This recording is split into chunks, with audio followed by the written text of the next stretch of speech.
So hello everybody, welcome to the Institute and welcome to another new series review. This is the new series review of The End of the World, the second episode for series 1. I hope you enjoy. So, The End of the World. First thoughts? It wasn't great, but it wasn't horrendous. That's what I'll say. Oh, right. Fair enough.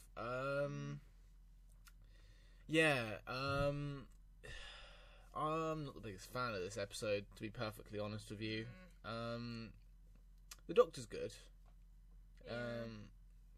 But, yeah, he does open up to Rose in the end about that he's a Time Lord and he'd lost his planet. Yeah, I don't know. I think... I'm not sure, to be honest. Rose did nothing. No, she just sat in a room by herself for half the episode. Yeah, like nearly dying like 20 times. Yeah. That wasn't good. Nope. But yeah, and I don't know, it was just kind of in your face a bit. Like, I don't know, there was just too many different wacky aliens like shoved in your face. Like, oh, there's this alien that we've never heard of. There's this one, and there wasn't really that much threat, to be honest. Like the repeated meme. Oh no. No. That irritates you so much, the fact there's an alien called the repeated meme. It isn't even an actual alien, it's an android. Yep. Let's avoid that. Like, alright, Cassandra's not threatening at all. Not no. especially. She's just bitchy. Yeah, very bit, and she's very, she's very annoying. Her motivation makes sense, sort of. Just profit, yeah. That's good. As for the episode, though, it's just a bit... I don't know, there's not much substance to it. It's just like, let's do an episode which features the end of the world, but it has this own little plot where the main characters nearly die. Yeah. Like, not too much to it, really. Which I suppose is good for the second episode of Series 1, so that, not too much to process, I guess. But, I don't know, it could be better. But the tree woman, what was her name? Can't remember. Anyway, what did her death exactly add to that? Just dramatic effect. I don't know. He could have brought literally anybody else down there, and I think... Who wasn't as flammable. Yeah. She was literally made out of wood. It was great thinking by the Doctor. Yeah. But, brilliant thinking. Fantastic. Yeah. It's amazing. I mean, I like the fact how as the story progresses, they kill off one character, and then they kill off the steward, and then they kill off, start killing off others. You're like, okay, starting to build up. But the climax is a bit it's just the Doctor turning on a switch. Yeah. It's not much really to it. I don't know. I guess that if you're not a fan of insects, then the whole robot spiders you wouldn't really be a fan of. I'm not. I guess that would be cool. Yeah. I don't know. It's cool to play with the idea of what will happen in the future. Having obviously, plastic surgery and having literally you be a piece of skin. Yeah. By the end, that isn't too far fetched. With the character Cassandra. People do go to great lengths to pursue what they call beauty. Yeah, I don't know. I think Rusty Davis did have good fun, making these predictions of the future. Yeah. Which was cool. And it isn't really too far-fetched in effect of the humanity's timeline in Doctor Who, the whole New Earth and all that stuff going on afterwards. Yeah. That's cool. And even though I'm not a fan of Cassandra, at least she wasn't just this stupid one-off villain that nobody remembers. She was brought back later on, even though she was crap in that as well. Yeah. But still, though, at least they didn't just throw her in and then just not have her again, which was good, I guess. Yeah. Half of the cast did nothing. They just sat in a room.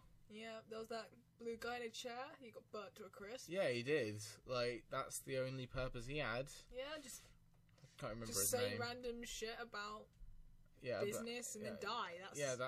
that's it. That's literally what happened. And he spat in Rose's face, which is fun. Yeah.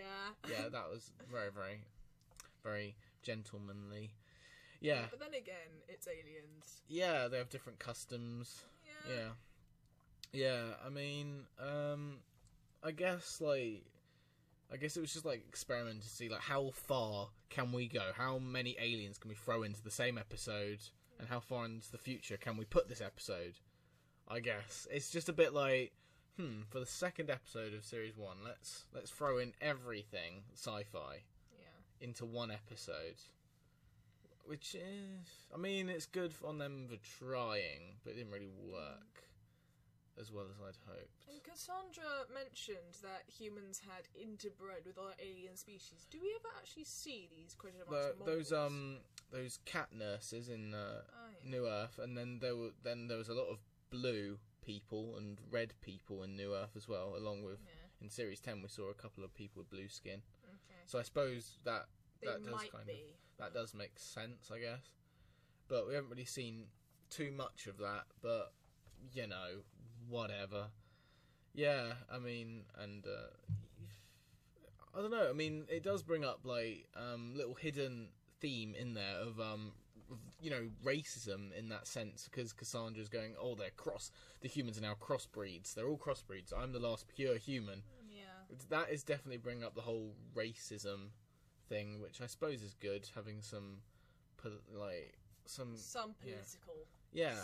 Yeah, but yeah, you can sort of relating it to the real world is sometimes interesting. Yeah, I mean, it does get very critical acclaimed in that case.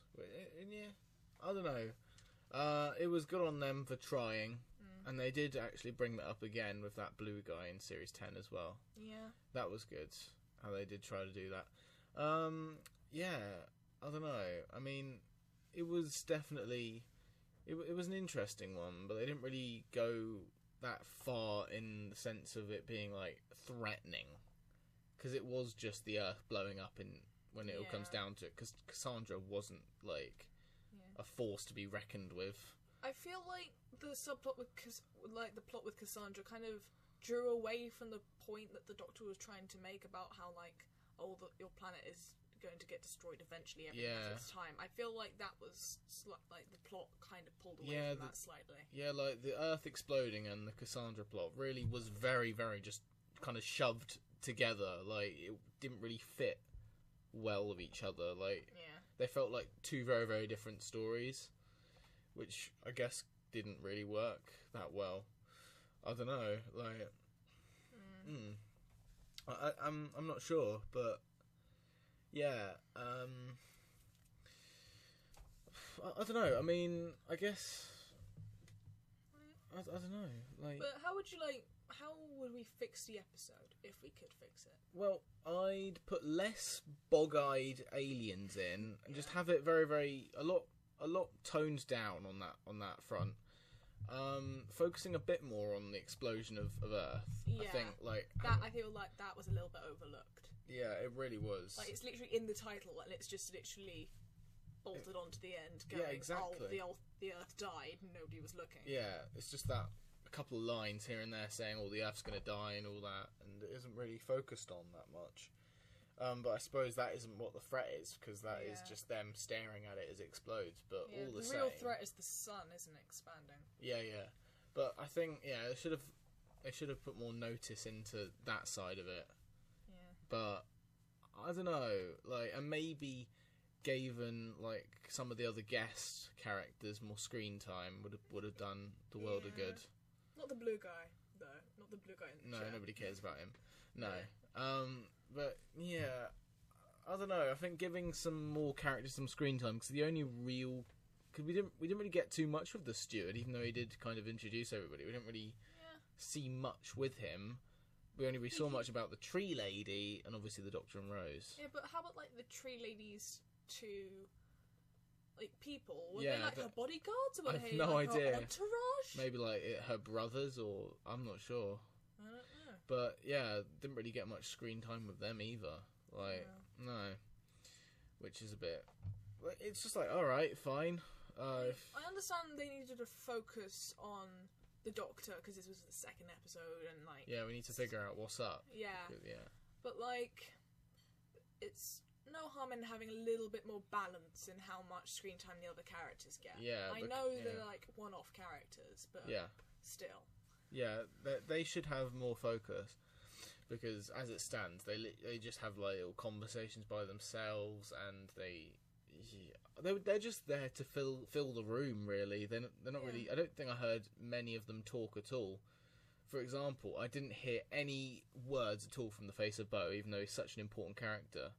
Like, you know, the Eaters of the Light, when they had all those Romans and Celts and stuff. Yeah. And a lot of them, there was a lot of characters there, and there was a lot. They're much more spread out. I feel like it could have been more like that. They could have shared out the dialogue a bit better. Yeah. Because they did, even though that Easter's Light isn't that good, it did do well at making sure that this guest cast do get a bit of screen time. Yeah.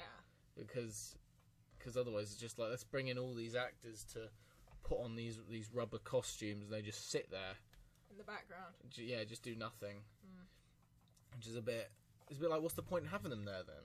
Yeah. Like, apart from filling the room, like, I don't know.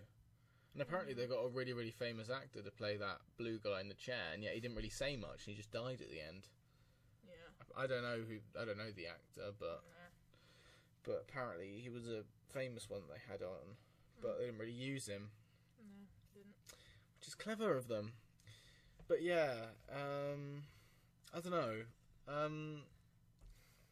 I feel it did drag on a bit. I feel like...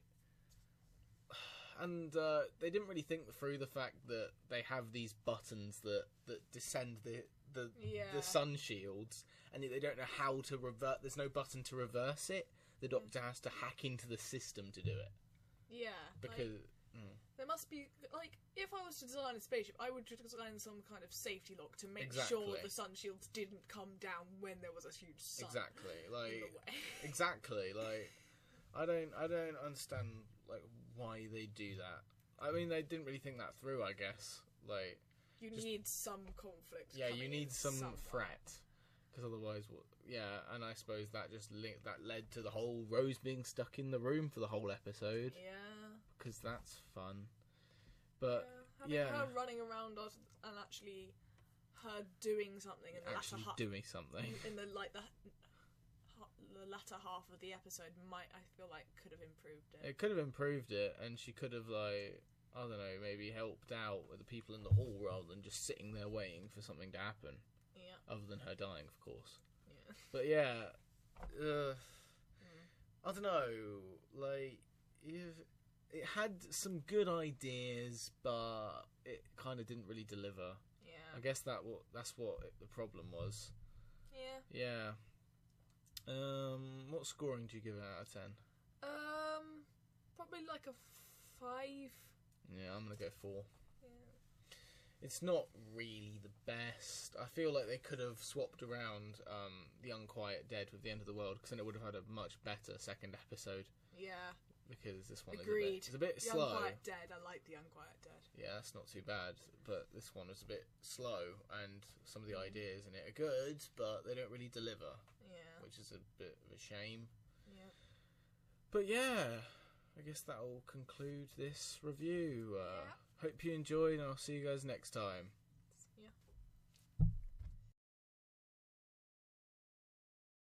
So there was the review of The End of the World. I hope you enjoyed, and I'll see you guys next time. Goodbye.